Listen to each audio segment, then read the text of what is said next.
Hello everyone. Okay, so this video is really difficult for me. I don't know if I am going to be able to get through it without crying, so I'm going to do my best. We've had quite a big change in our family, but before I get into that, I'm going to explain to you why I chose to do what I did. I have two paintings behind me.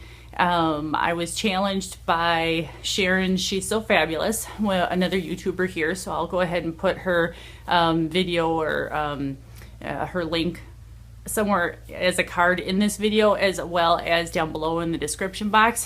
But she wanted us YouTubers to go ahead and create a painting, some type of abstract painting, and so it's just a nice little collaboration that we're all doing, and that's the reason for my painting.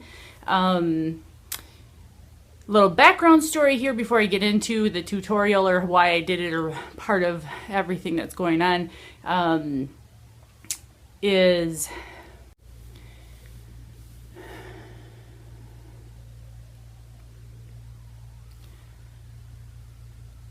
so the background as to why I chose to do paintings, and if you see the pictures behind me, you'll see that there's this one painting that's just like gold and spray painted and textured.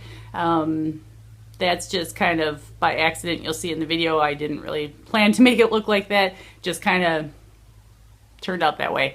The other painting was a lot more detailed, and there's a reason for that. If in case you don't see or can't tell, those are paw prints from my dog.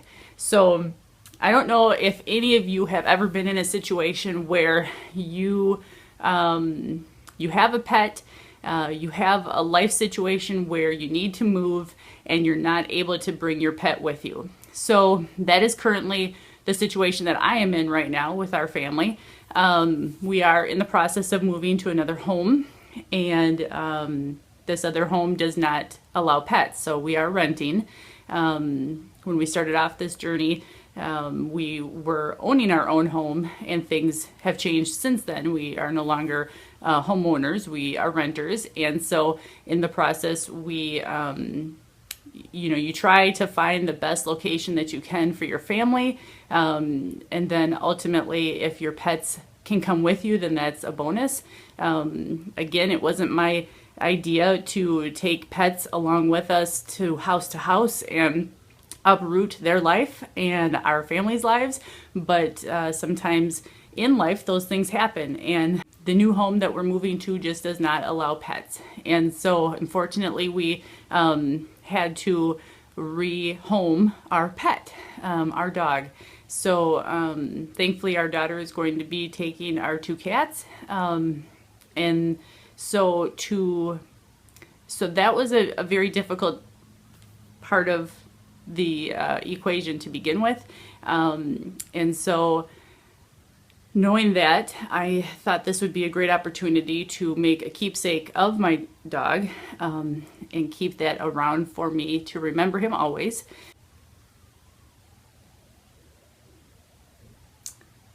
So it's not ever easy to have to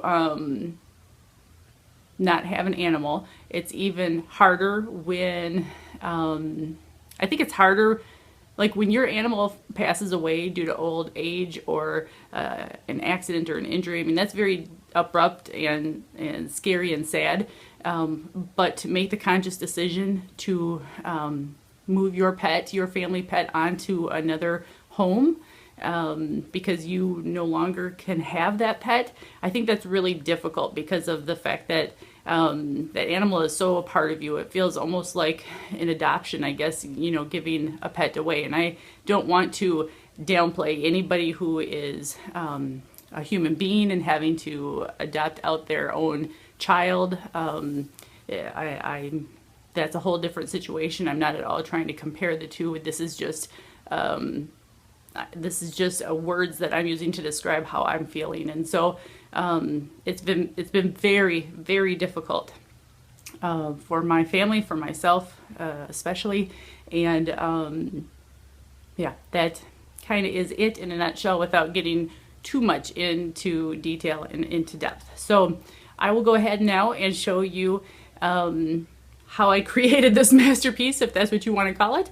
And definitely stick around to see all of the details. You'll be able to see a cameo from my dog in that video, to see his willing participation. And then, yeah, that's it. Thank you so much, Sharon, for allowing me to be a part of this collaboration. I am so excited to be able to give this video to you all, to show you the importance of my dog and what he meant to me, and why I chose to do this painting. All right, here's the video. All right, so the items that I need for this DIY are going to be 2 canvases, which I picked up from my local thrift store for $5 each. There is a print on them already, and I'm going to cover it, so I will show you what they look like. All right, $5. This is the first one. Looks like a weed. I don't know for sure what it is. And this is the second one, $5.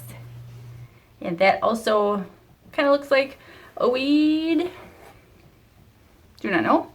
But I bought 3 paintbrushes. I bought 2 of the antique parchment colors from Apple Barrel number 21463E. So that's what's going to cover that painting, or the weeds. And then I purchased some metallic sterling silver number 662E, and some metallic pure gold number 660E. So gold and silver with white, an antique white. So those are the colors that I'm choosing. That is the canvas that I'm working with. And my first step is going to be to cover the entire canvases with white. To kind of cover up, like I said, those weed pictures. And I don't know how well this canvas is going to accept the paint or the color, so we will see. And then the next step after that will be to take this dog's paw prints and stamp them all over, just in a fun, artistic way. Okay, so I started with this blanket that is just a picnic blanket that we have, and I don't care if it gets full of paint.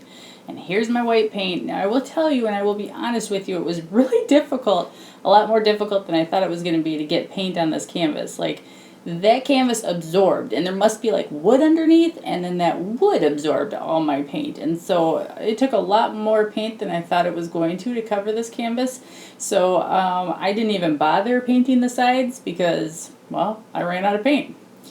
And so this is just a few coats. You can kind of barely still see like that weed print underneath, but I don't care. I'm just continuing to paint. Again, this is an artistic, replica of, I guess, an artistic design that is just right from the heart. The whole time I just wanted to do something special to remember my dog, because I knew that he wasn't going to be staying in our household longer, and this is what I chose to do. Now this is tricky because my dog, as much as I love him, he was not into wanting to put his foot in that paint.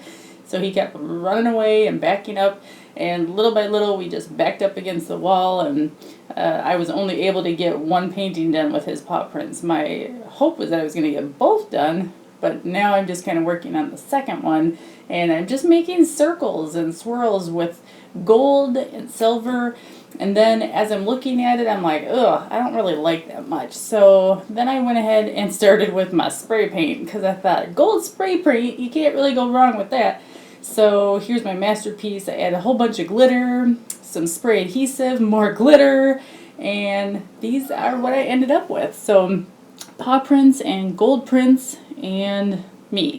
Thanks, Sharon. She's so fabulous for having this collaboration and inviting us all to be a part of it. I had a lot of fun. I'm grateful I did this. I have this great keepsake, and I want everybody else to go ahead. If you haven't done something like this, go ahead and paint whatever you would like for your own house. Thanks for watching. Have a nice rest of your day. Thanks for your comments and your likes and your subscribes. and I will see you next time.